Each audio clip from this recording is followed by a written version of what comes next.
Before the start of today's episode, I want to say sorry to all the listeners, as I was unable to write story due to many problems, one after another. Finally, I somehow got hold of an old laptop, which takes me 20 to 25 minutes to power up, and I'm currently working with that same laptop, which is very slow, but I wanted to complete these episodes. I hope you all will understand the situation, and hope you keep supporting the channel and keep giving feedbacks. Thank you. Now let's start the story. Episode 8. The famous neurosurgeon. As all the people were discussing about the condition of Alex and what they could do to help him, Sophie informed them about the neurosurgeon who have arrived to the city. She said, Alex have gained some brain activity as we speak, but he is still not fully aware of what is going on at this point. He is in a deep sleep and his subconscious mind may have been awake at this point, which is why we have witnessed some brain signals in the monitor not once but twice today. This is a good sign, but it is a very small improvement, and it shows that there is hope for Alex, and sooner or later, he will be awake. Also, the neurosurgeon that we informed about is finally here. I've got a call from his personal assistant that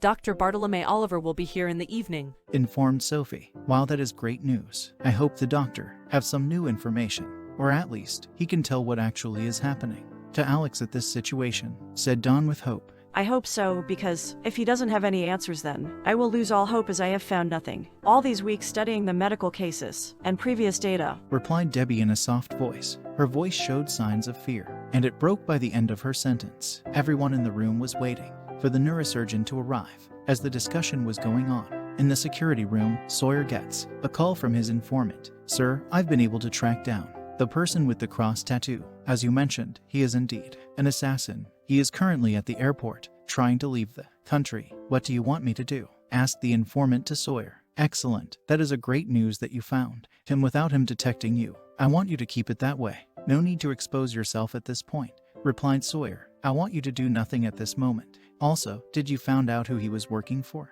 Asked Sawyer. Yes, sir, replied the informant. Who is his client? Asked Sawyer in eagerness. Sir, he was working for someone named Riley, replied the informant. The name Riley made Sawyer more angry than he was before. He was with so much anger that he kept silent for a while. Sir, are you listening? Hello, sir, am I audible? Asked the informant because of Sawyer's silence. Yes, you are audible. Thanks for the information. Your work here is done. Tell my friend at Rumble Club that Sawyer is grateful, and send my regards to my old pal Rob. Tell him Sawyer will soon meet him to discuss some important things. But sir, haven't you heard about Rob? Asked the informant to Sawyer. No, what happened? Is that old goose dead? Asked Sawyer with a faint laugh. No sir, he isn't dead. He is very much alive. Actually, he is not in the country. He is out of town, and nobody have any contact of him and his whereabouts. So, it is hard to find him at the moment, said the informant. So, you are telling me it was easier for you to find this assassin whom you have never met in your life, but it is hard for you all to find Rob? Asked Sawyer in disbelief. Sir, you know finding this assassin was nothing for me, but you also know how Mr. Rob is. It is very hard to track him down, replied the informant. Well, I know that old goose, and yes, it is hard to track him down, but I know where you can find his location. You know? How do you know? Exclaimed the informant with surprise. Well, we both have spent ages together, and I know some of his places he lives at that others are unaware of. Go to locker number 116 of our old place, where we did training. The locker is open, and there are 3 postcards, and check the one with Thailand. There is one city marked with green marker, and you'll probably know that is the place where Rob is at. Just send someone and find him. Tell that Sawyer wants to see him. He will definitely return to the clubhouse, said Sawyer. Sir, all these years nobody even knew where Rob was at, and we tried many times to find him during some serious matter, but he was always out of reach. And today you just gave us his location. With ease. All these years we couldn't find him, and it took you 1 minute to get his address, said the informant. I'll definitely tell Rob once we get his contact. I will be happy to go there myself and find him. This was my first case where I couldn't find the person, and because of you I have a lead, so I'll go there myself. Thank you, sir. I'll inform you once I get contact with him, said the informant. Okay. Saying this, Sawyer cut the line. On the other hand, inside Alex's mind, Alex, who was still struggling with cold, finally woke up. It was still dark with faint lights from the burning of houses and broken piles of doors. He woke up, but he still couldn't find anyone in that place. So, he started walking down the path. What is this place? Why is it still dark? Why isn't there any sunlight? He was wondering all these when he started hearing a faint voice. Wake up, Alex. Please wake up. I'm losing hope day after day. I know you can hear me. I know you know who I am. Please wake up. Come back to us, Whispered Debbie softly near Alex, as she was praying to God at the same time.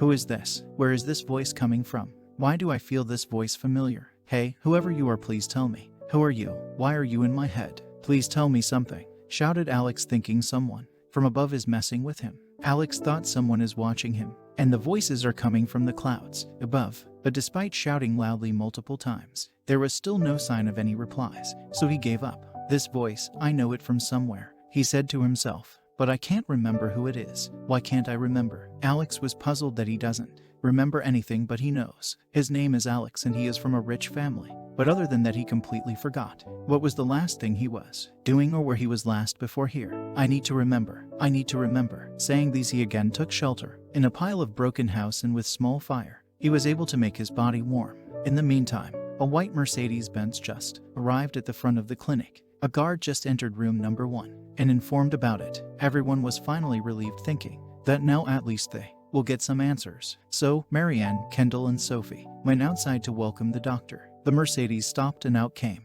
a lady who opened the door of the back seat, and a man with gray hairs and a glass stepped out of the vehicle. He seemed like a very serious person. The driver went to park the car outside the clinic, while the lady and the man entered the clinic.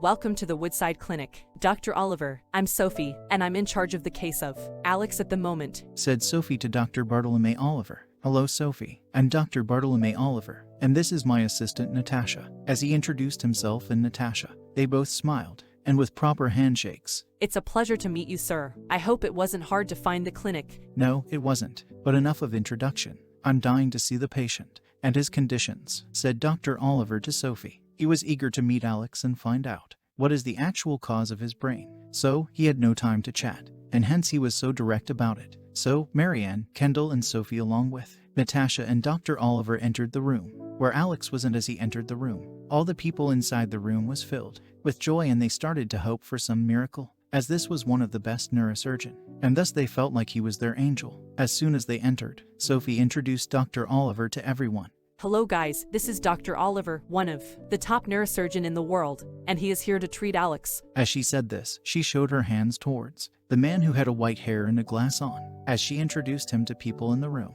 Celeste asked Nellie slowly, So, this guy is going to treat Master Alex. Look at him, he barely looks like a doctor, let alone a neurosurgeon. Celeste didn't approve of the person she saw, as she found that the person was not capable of treating Alex by his looks. Looks can be deceiving, Celeste. You never know a person by their looks. Even Alex wasn't looking rich, but we all know how rich he is. So, just wait and see what happens, replied Nellie to Celeste. Okay, if you say so, but I'm sure he can't treat Alex, replied Celeste with confidence. As soon as Sophie finished her introduction, Natasha stepped up to introduce herself and Dr. Oliver to everyone. Hi, everyone. I'm Natasha and this is Dr. Bartolome Oliver. Dr. Oliver has extensive experience in spinal surgery and neurosurgery and is renowned for his surgeries at the base of the skull as well as his operations on brain tumors, spinal surgeries, and OCD surgery. He is a pioneer in the implementation of robotic technology as a minimally invasive technique. He is famous for his cases regarding coma patients, and there are mostly positive results of his treatment. Hearing this, many people in the room now felt a glimpse of hope arising regarding Alex's case. Please, doctor, do anything but just wake him up. It's been days now, and I'm afraid that the more days it is taking him to wake up, the more we all are losing hope, Debbie said to Dr. Oliver, and there was a sense of depression in her words. Dr. Oliver immediately understood the importance of this case, and he replied, Don't lose hope. He is not going to die, at least not on my watch, and I'm going to do everything to wake him back, although I might need more privacy during my practices, and only one of you who is involved in medicine can be in the room,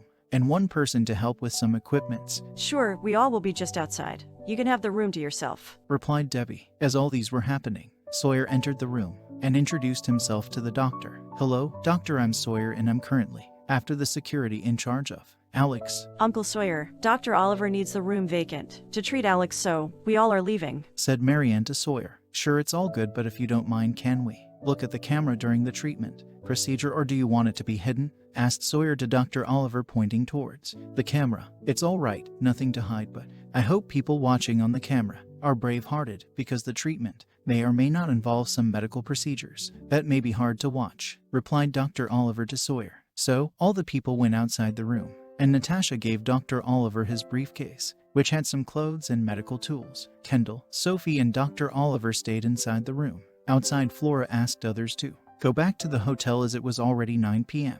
at that moment. So, after a quick discussion, Dawn, Daisy, Rose, Nellie, Selin, and David agreed to head back to the hotel. Debbie also wanted Lindsay to head her back to the hotel, but she was not, leaving her sister alone. Sawyer asked Rufus to send more men to the clinic after he learned about a disguised man who was an assassin hired by Riley. So, 10 more men arrived in no time, and they were properly assigned their tasks to guard the compound. Marianne asked the limo driver to take all the people back to the hotel. David wanted to take his BMW, but Lindsay asked him to go with everyone since he was driving whole journey. Everyone jumped on the limo, and they went to the hotel. By 9:30 p.m. another vehicle arrived at the front of the Woodside Clinic, and out came a young woman in her early 20s. She had a black formal pant with brown casual shirt, shoes, gray casual shirt, and a coat. She entered with confidence and looked nowhere but entered straight to the gate. The guards didn't wanted her to enter, as it was ordered by Sawyer, but her one look towards the guard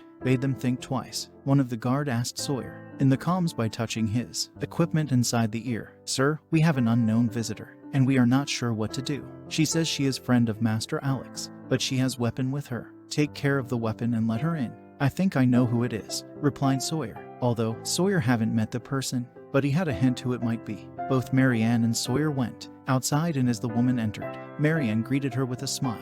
Detective Cassidy Pike, welcome. I hope the guards didn't bother you. Regarding entering the compound. No, not much. I understand the situation. They are just doing their standard procedure, although I wondered why they didn't let me enter, even after showing them my badge. "It is because people can disguise a badge to enter. Sorry for the inconvenience, Miss Pike, but it was strictly ordered by me to let nobody enter without my permission. We have had some complications prior to this, so it was ordered in such way. By the way, I'm Sawyer, currently in charge of the security here." Nice to meet you both, but can we talk what has happened to Alex? Why does not many people know about it? And why did nobody informed me about it? I know Alex informed me about you, Marianne, and you already have my contact number. Just a message would have been enough, said Cassidy. "I'm sorry. I thought the less people know about it, the less there will be problem. Also, somehow many people already knew about it even without our information. So, we decided not to inform anymore. By our own, if someone wants to visit, they are always welcomed," explained Marianne to Cassidy Pike. Sawyer nodded as if he was agreeing